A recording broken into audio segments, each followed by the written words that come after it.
Do you like the look of faux dichroic glass? I personally like faux dichroic pieces very much, and I'm always up for a challenge to try to use polymer clay and resin to make such faux dichroic pieces. So let's dive into the tutorial. I'm working with black polymer clay. It's scrap polymer clay from previous projects, and then I added a little bit of imitation gold metal leaf, and this would help with the faux glass look, with the faux dichroic glass look.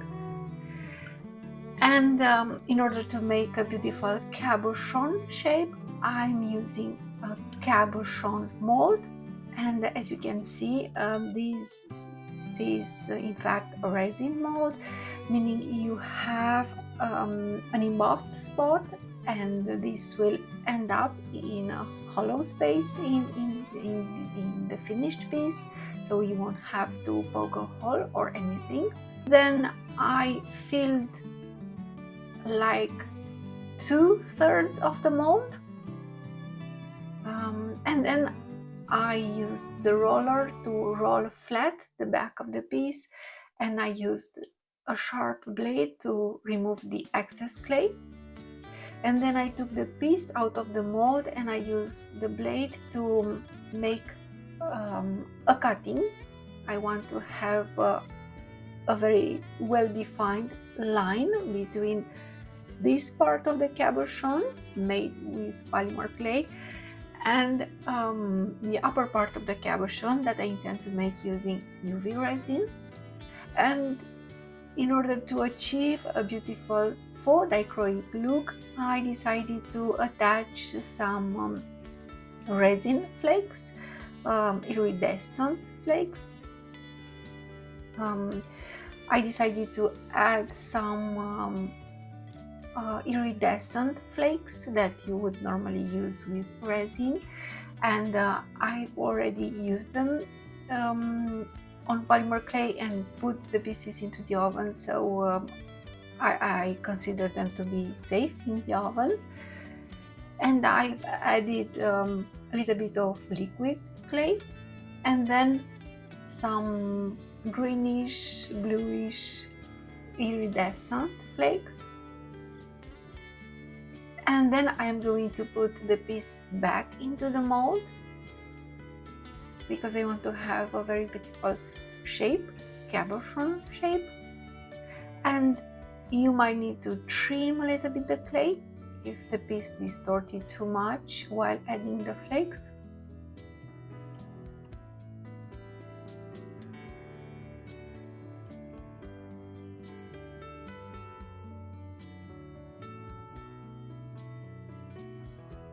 And if you want to have a beautiful back for the piece, you could use a stamp and stamp the back to make this piece even more interesting. And when you are happy with the look of the piece, you can put it in the oven for 40 minutes in the preheated oven and bake it for 40 minutes. And then you just have to let the clay cool down, and we are ready to go to the next step of the process, which is filling the remaining part of the mold with UV resin. But I'm not going to use plain transparent UV resin. I am going to mix the resin with a little bit of green alcohol ink with glitter inside, so the finished piece will have some glittering elements inside. And so I mix the resin with 2 drops of alcohol ink, green alcohol ink, and then I filled the remaining part of the mold. and you can see the embossed spot, the raised spot that you have on the mold, and this is going to be an opening which will allow you to put a jump ring and turn this into a beautiful pendant. And then you'll just have to cure the resin for 2 consecutive minutes. And because I wanted to have a very beautiful faux glass, faux dichroic glass effect, I decided to add a thin layer of UV resin on top of the piece, on top of the polymer clay decorated with iridescent flakes. And of course, I am going to cure the resin again for 1 minute. Now, if after baking the piece you notice some flakes sticking out, you'll just have to use scissors and trim them off, and then you can apply a thin layer of resin.